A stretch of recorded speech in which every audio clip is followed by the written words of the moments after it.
आज रविवार के दिन सुनिए रविवार व्रत कथा। कथा प्रारंभ। प्राचीन काल में एक राजा था और एक रानी थी। उनके पास सिपाही, घोड़े, दासियां, दास, धन दौलत सब कुछ था, सिर्फ उनकी संतान नहीं थी। इसी कारण वे दोनों राजा रानी बहुत दुखी रहते थे।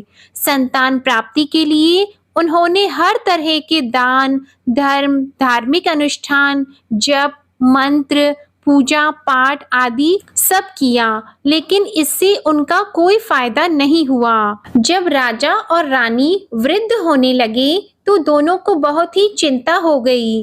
वे दोनों सोच में पड़ गए कि अब हमारे इतने बड़े राज्य का क्या होगा? कौन बनेगा इस राज्य का वारिस? कौन लेगा प्रजा की जिम्मेदारी? राजा और रानी दिन रात इसी चिंता में घुटने लगे। उन्हें खाने और पीने की भी सुध नहीं रहती थी। तो एक सुबह राजा के दरबार में एक साधु आता है तो दासी रानी को इत्तला करती है। तब वह दासी से कहती है, ये मेरा अंतिम दान धर्म है, इसके बाद मैं अपने हाथों से कोई दान धर्म नहीं करूंगी। रानी चावल भरा छाछ हाथ में लेकर बाहर आती है और साधु की झोली में भिक्षा डालने आगे बढ़ती है तो उसके चेहरे पर छाई उद्विग्नता साधु की दृष्टि में आती है। वह उससे पूछता है कि रानी साहिबा, आपको क्या हुआ है? आपको क्यों इतनी उदासी हो गई है? तब रानी साधु को सारी हकीकत बताती है और सिसकने लगती है। उस पर वह साधु कुछ पल गंभीर हो जाता है और कहता है कि चिंता मत करो रानी साहिबा, आपकी संतान की इच्छा पूरी हो जाएगी। आपकी कोख से एक पुत्र का जन्म होगा। मात्र वह 14 साल तक ही आप लोगों को मिलेगा। इसके आगे वह जीवित नहीं रह पाएगा। इससे बढ़कर आपको कुछ देना मेरे लिए संभव नहीं है। अपनी बात पूरी करते उसने अपनी झोली में हाथ डाला। झोली में हाथ डालकर थोड़ी सी भभूत निकालकर उसने रानी को दी और कहा, आप और महाराज दोनों इसे बांटकर ग्रहण कर लेना। तुम्हें जल्द ही पुत्र की प्राप्ति होगी। और वह साधु अपनी राह को चला गया। उसके जाने के बाद रानी सोचने लगी कि 14 साल तो 14 साल ही सही, उतने समय के लिए हमें पुत्र तो मिलेगा, यही काफी है। उतने साल तक मैं उसे जी जान से बड़ा करूंगी, उसे ढेर सारा प्यार और दुलार करूंगी, अपनी संतान की मुराद पूरी करूंगी। उस रात अपना सारा राज गाज खत्म करके राजा जब रानी के महल में गए तो रानी ने राजा को सारी बात बता दी और साधु की दी हुई भभूत राजा को दिखाकर बोली कि साधु महाराज ने ये भभूत हम दोनों को ग्रहण करने के लिए दी है। राजा बोले, इतना दान और धर्म किया, जप और तप किया, उसका कोई फल नहीं मिला। अब इस भभूत से हमें क्या संतान प्राप्त होगी? उस पर रानी बोली, जब इतना सब कुछ कर लिया तो अब ये भी सही, क्यों हम उस साधु के क्रोध को बुलावा दें? राजा को अब किसी बात पर विश्वास नहीं था, पर रानी को दुख ना पहुंचे इसलिए वह राजी हो गया। और राजा रानी दोनों नहाते धोते हैं, फिर अपने भगवान का नाम का स्मरण करते हैं, अपने पुरखों को स्मरण करते हैं और उस साधु महाराज का नाम स्मरण करके वह भभूत बांटकर दोनों खाते हैं। उसके बाद दोनों निश्चित होकर सो जाते हैं। तो कुछ दिन गुजर जाते हैं और साधु द्वारा कहे अनुसार रानी गर्भवती हो जाती है। उस पर राजा और रानी दोनों की खुशी गगन में नहीं समाती। राजा रानी से बोलते हैं, महारानी, सचमुच साधु महाराज की कृपा हो गई। तो 9 महीने बाद रानी ने एक सुंदर पुत्र को जन्म दिया। राजा ने बड़ी धूमधाम से पुत्र का नामकरण किया। सारे राज्य में 8 दिन तक अनशन तर्पण रखा, उत्सव मनाया गया। आप पुत्र की कुंडली देखने के लिए राज्य के सबसे विद्वान पंडित जी को बुलाया गया। जो कुंडली देखकर पंडित जी बड़े चिंतित हो गए। कहने लगे, महाराज, हमारा राजपुत्र सिर्फ 14 साल तक हमारे पास रहेगा। राजा को इस बात की भनक तो थी ही। रानी को भी साधु महाराज की बात याद थी। दोनों चुप रह जाते हैं।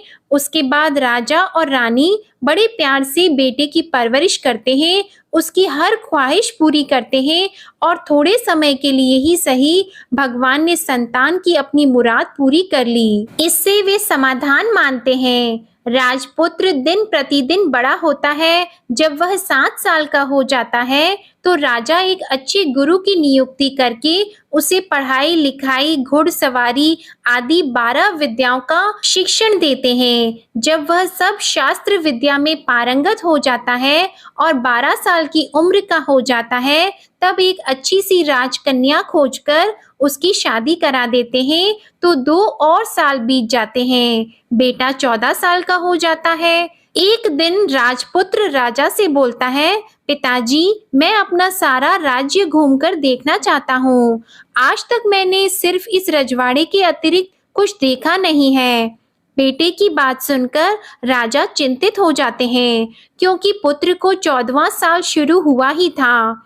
अब कोई अनहोनी होने का वक्त नजदीक आ पहुंचा था, लेकिन राजा यह सब बातें पुत्र को बता नहीं सकता था। राजा अपने चेहरे पर खुशी लाकर बेटे से कहता है कि हाँ हाँ, जरूर जाओ बेटा, तुम्हें अपना सारा राज्य घूमकर देखना चाहिए। कहाँ क्या है ये सब जानना चाहिए। कल मेरे बाद तुम ही को तो राजा बनना है। मात्र एक बात का ध्यान रखें, तुम जहाँ जा रहे हो, क्या कर रहे हो, ये बात अपनी पत्नी को नहीं बताना। पुत्र कहता है, ठीक है पिताजी, आपने जो कहा है मैं वैसा ही करूँगा। राजपुत्र दिन भर अपनी पत्नी के साथ रहता है, खुशियाँ मनाता है और रात को 12 बजे वह उठकर बाहर चला जाता है। फिर सुबह होने से पहले वापस अपने महल में आकर सो जाता है।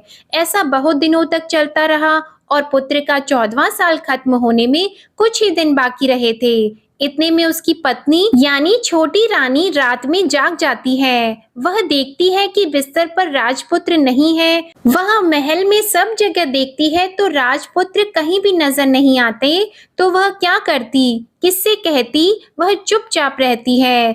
फिर वह सुबह होने पर देखती है कि उसका पति अपनी जगह सोया हुआ है। वह पति से कुछ नहीं पूछती है, लेकिन दूसरी रात भी जब वैसा ही होता है, तीसरी और चौथी रात और कुछ दिनों तक ऐसा ही चलता रहता है, तब रानी बहुत ही चिंतित हो जाती है। उसके मन में ढेर सारे सवाल उठते हैं, लेकिन उसे पूछने में डर लगता है। शायद पति गुस्सा कर बैठे। सास ससुर से पूछने के बारे में सोचा तो उसकी कुल मर्यादा बीच में आ जाती थी। तो इस तरह वह मन ही मन घुटती रहती थी। इस हालत में उसे खाने पीने में दिलचस्पी नहीं होती थी। वह दुबली पतली हो जाती है।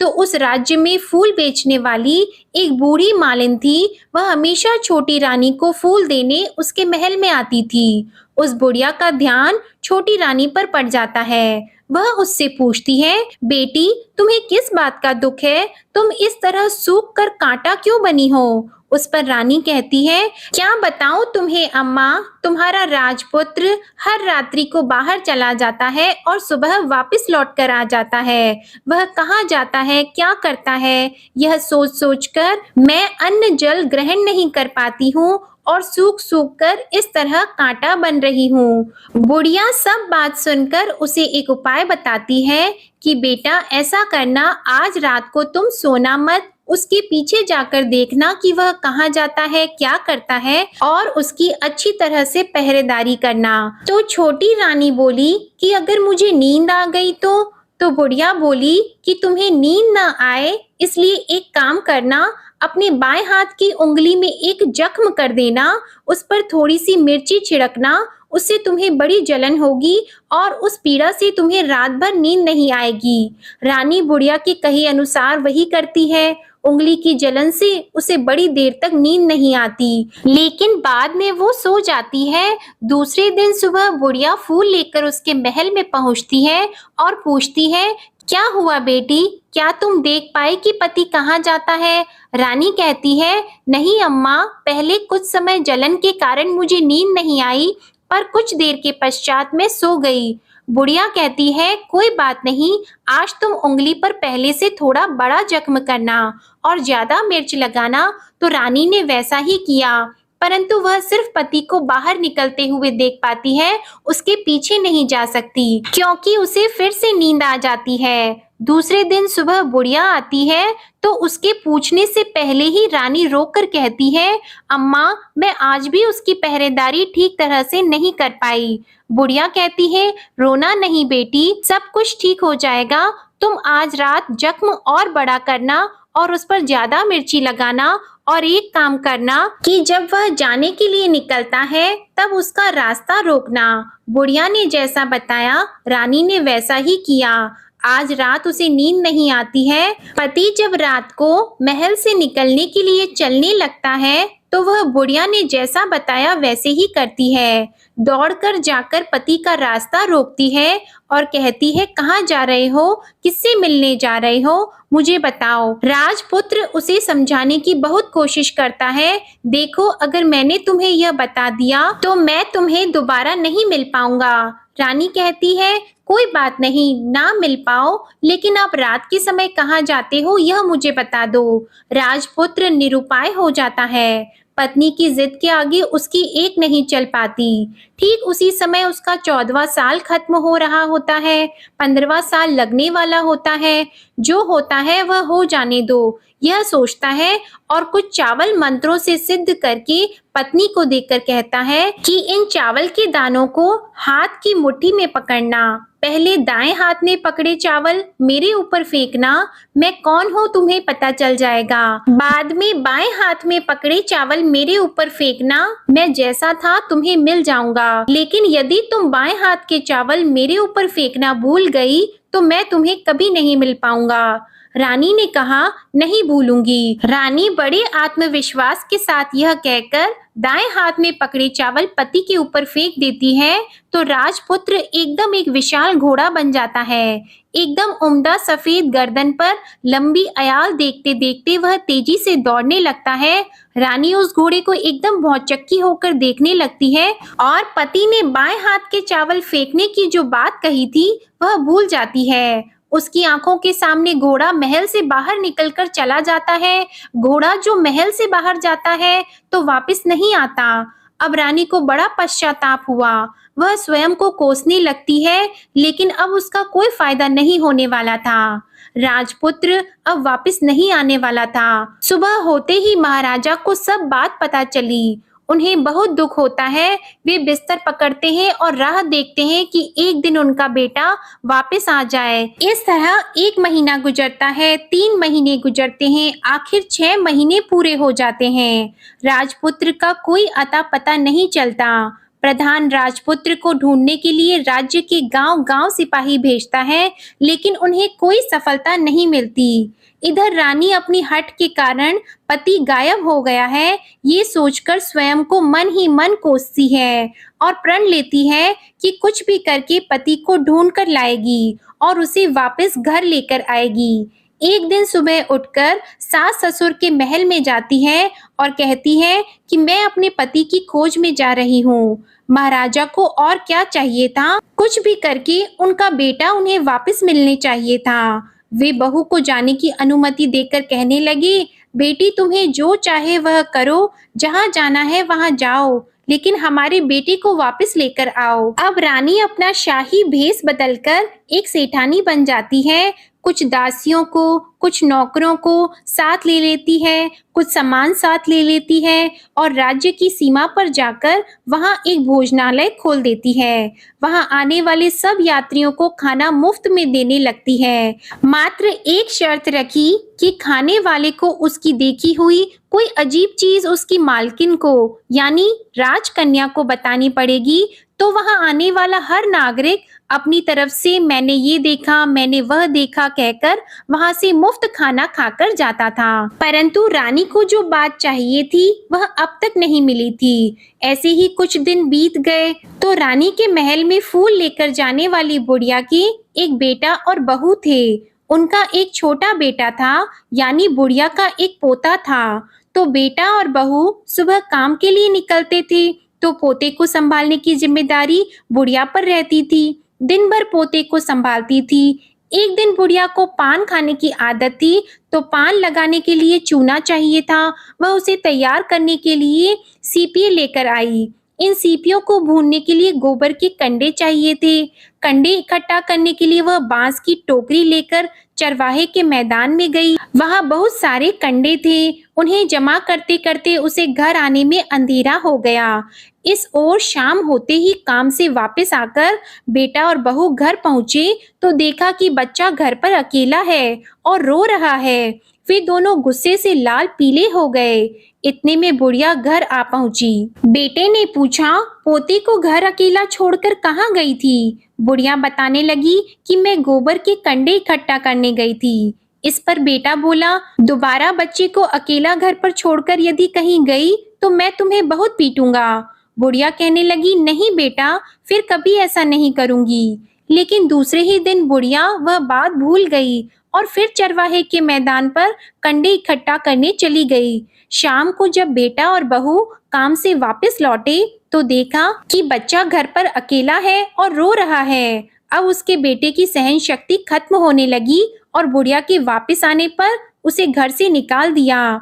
बुढ़िया रात भर घर के बाहर अंधेरे में बैठी रही और सुबह होते ही हाथ में टोकरी लेकर कंडे इकट्ठा करने के लिए निकल गई। उस दिन उस पर कंडे इकट्ठा करने का मानो पागलपन सवार हो गया था। कंडे इकट्ठा करते करते जब अंधेरा हो गया, उसे मालूम ही नहीं चला।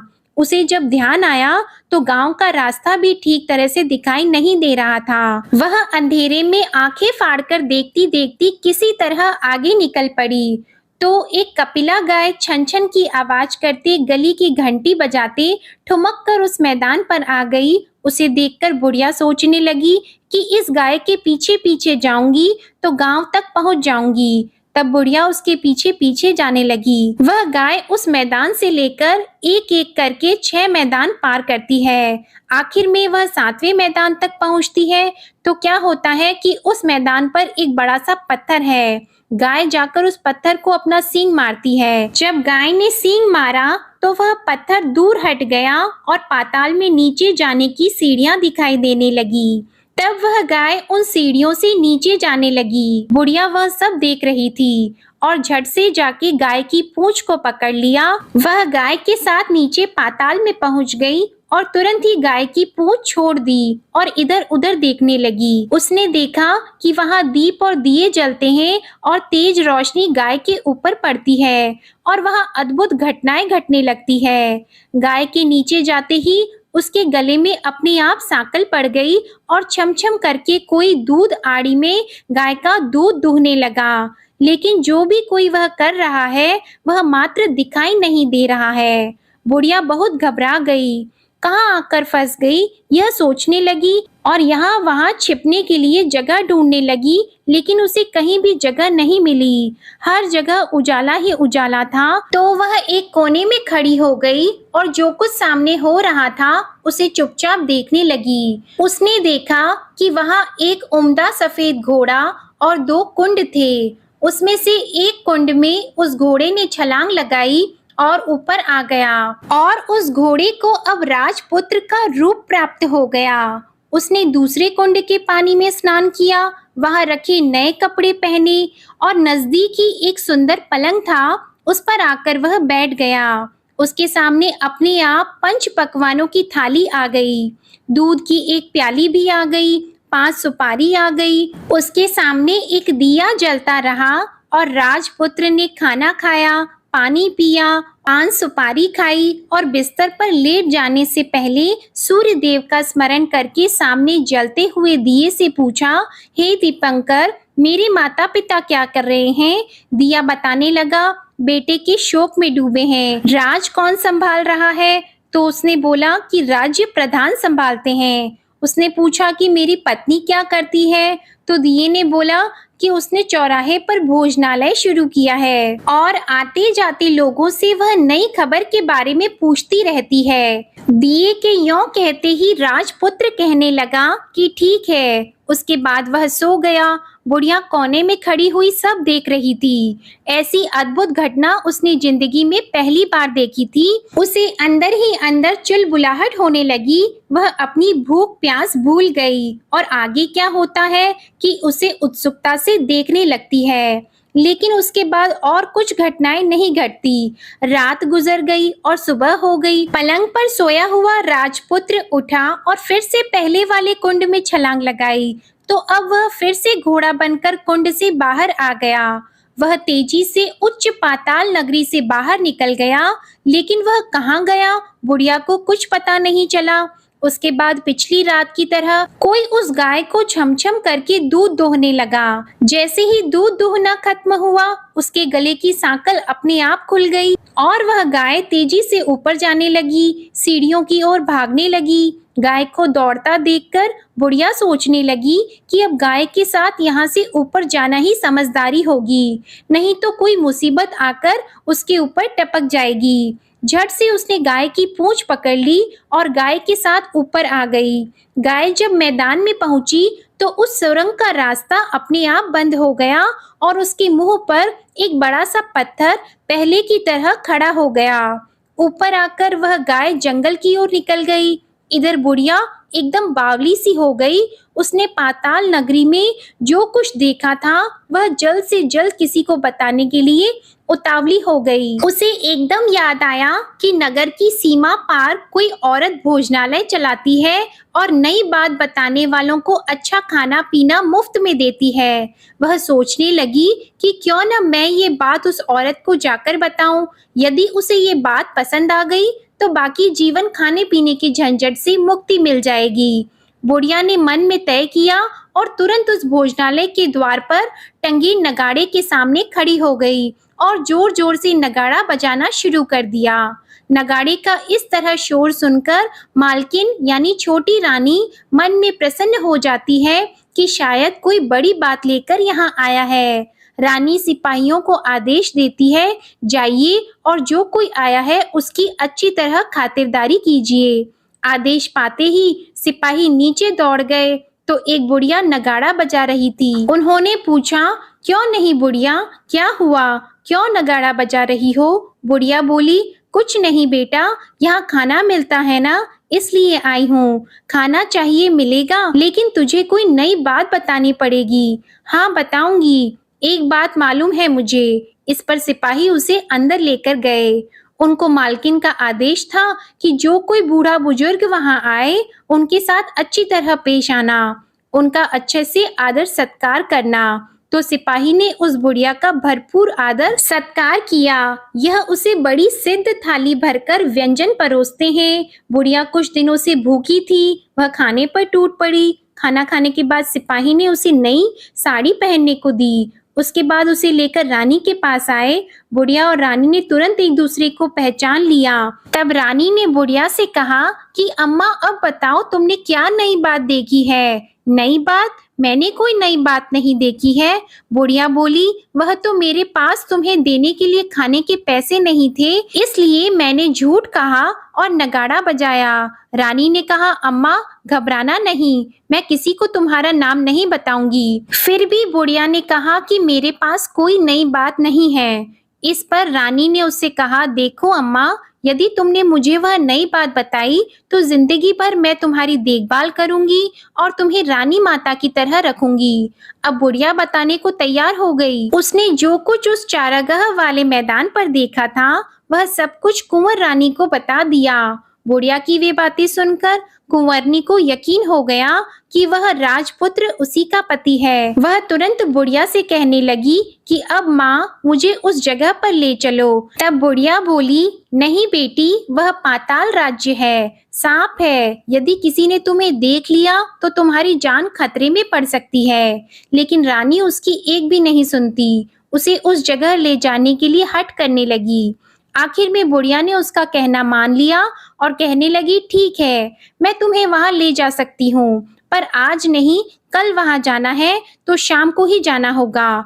तो दूसरे दिन दोपहर को रानी बुढ़िया के साथ उस मैदान पर गई और एक जगह छुपकर गाय के आने की राह देखने लगी। दिन ढलते ही अंधेरा गिरने लगा और गाय हमेशा की तरह वहां आ गई। मैदान के उस कोने में जाकर उसने पत्थर पर सींग मारा तो छत से पत्थर हटकर वहां सुरंग में जाने का रास्ता खुल गया। गाय उस रास्ते से नीचे उतरने लगी तो बुढ़िया रानी से कहने लगी, जल्दी आगे बढ़ो, हम गाय की पूंछ पकड़कर नीचे उतरेंगे। तो दोनों गाय की पूंछ पकड़कर नीचे उतर गईं। बुढ़िया पहले जिस कोने में छिपी थी उस कोने में छिप गई। अब नीचे सब कुछ पहले जैसा घटित हो रहा था। गाय के गले में अपने आप सांकल पड़ गई। कोई अदृश्य रूप से उसका दूध दोहने लगा। एक सफेद उम्दे घोड़े ने आकर एक कुंड में छलांग लगाई तो राजपुत्र के रूप में ऊपर आया।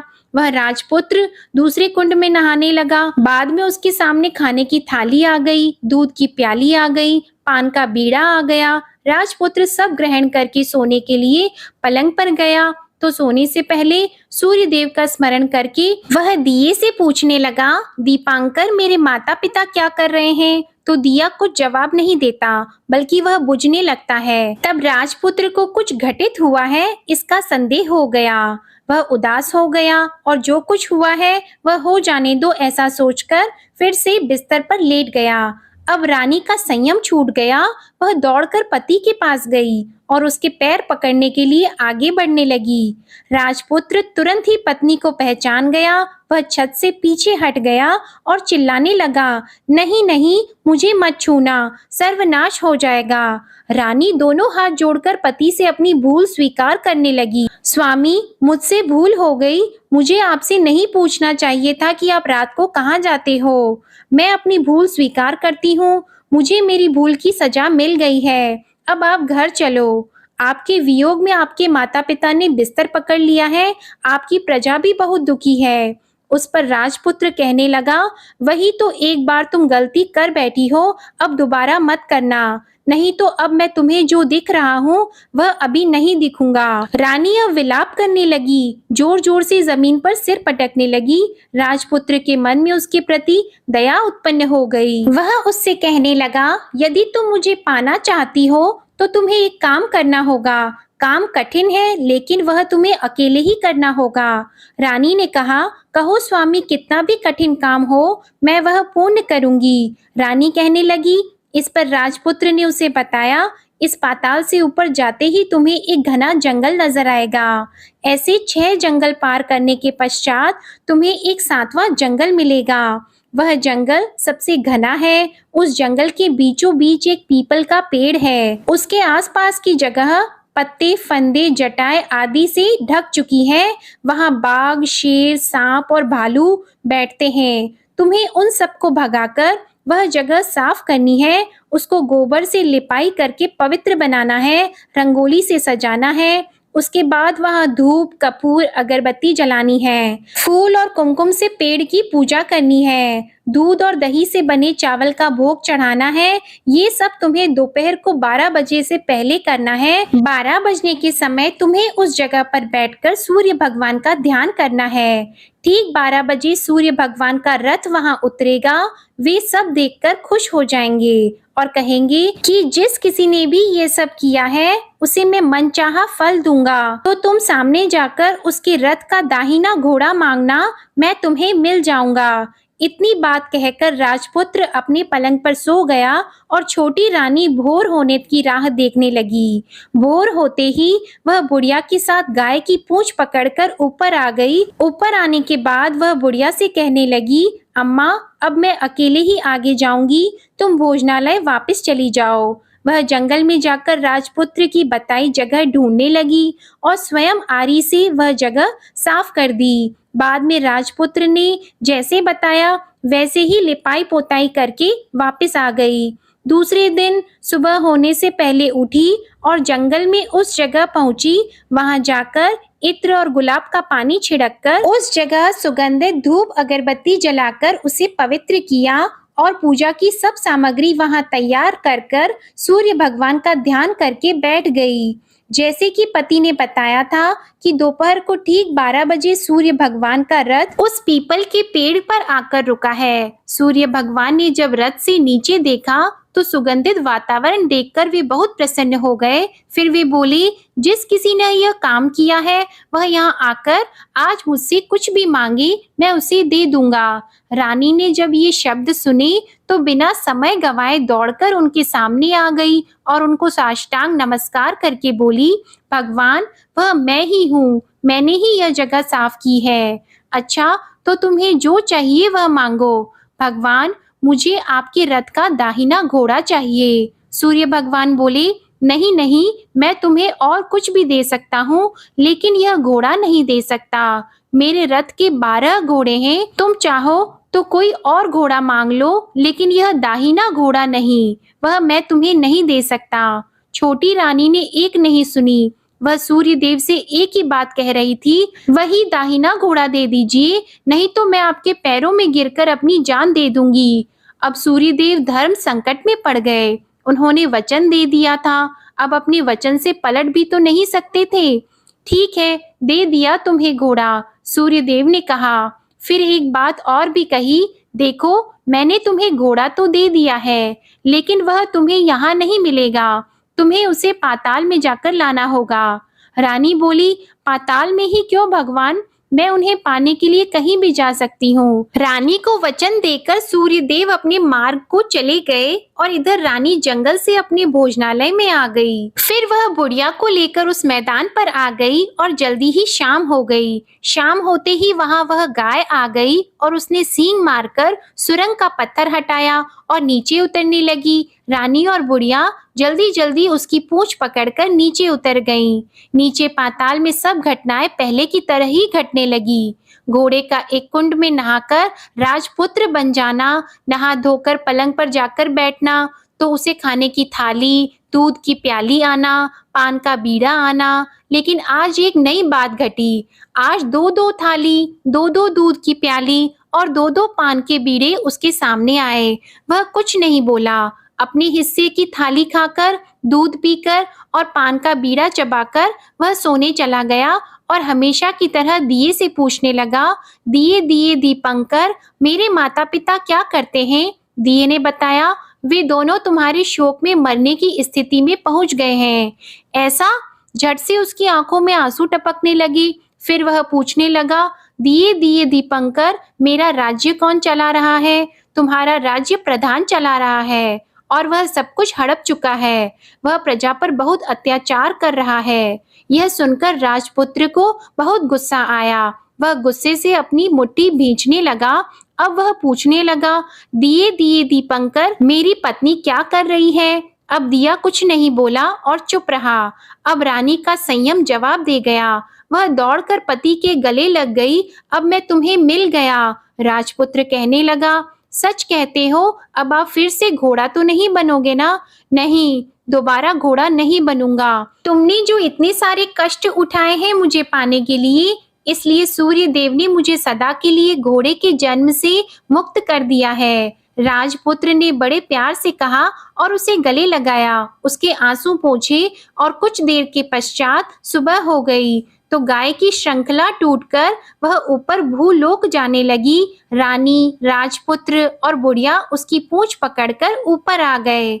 ऊपर आने पर वे सीधे भोजनालय में पहुंचे। वहां का सब सामान लोगों में बांट दिया और उसको ताला लगाकर अपने राज्य में लौट आए। राजपुत्र वापस आता है और उसके तेवर देखकर प्रधान घबरा जाता है।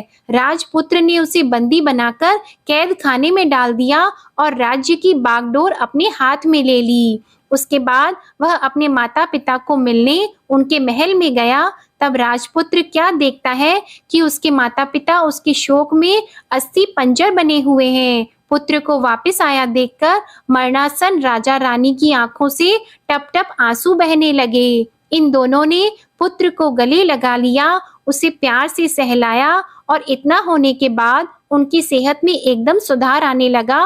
वे अब बिस्तर से उठकर बैठ गए हैं, पुत्र को आशीर्वाद देने लगे हैं। राजपुत्र के आने की खबर तुरंत ही राज्य में फैल गई। प्रजा खुशी से फूली नहीं समाई। प्रजाजन राजमहल के सामने इकट्ठा हो गए। राजपुत्र ने भी उन्हें दर्शन दिए और आज से उन्हें कोई दुख नहीं पहुंचाएगा, ऐसा वचन भी दिया। अब राजा अपने पुत्र का राज्याभिषेक करके उसे सिंहासन पर बिठाता है और बहू को महारानी का दर्जा देता है और स्वयं अपनी पत्नी के साथ ईश्वर स्मरण करते खुशी से दिन बिताता है। महाराजा बना राजपुत्र अच्छी तरह से राज्य चलाने लगा और अपनी पत्नी के साथ सुख शांति से जीवन बिताने लगा। उस बुढ़िया को रानी ने अपने ही पास रख लिया और उसकी अच्छी तरह से देखभाल करने लगी। बुढ़िया और उसके बुढ़ापे के दिन खुशी से गुजरने लगे। प्रेम से बोलिए सूर्य भगवान की जय। आज की कथा समाप्त होती है। भगवान सूर्य देव की कृपा आप पर और आपके पूरे परिवार पर सदा बनी रहे। आपको यह वीडियो पसंद आई हो तो प्लीज वीडियो को लाइक करके चैनल को सब्सक्राइब करें। धन्यवाद।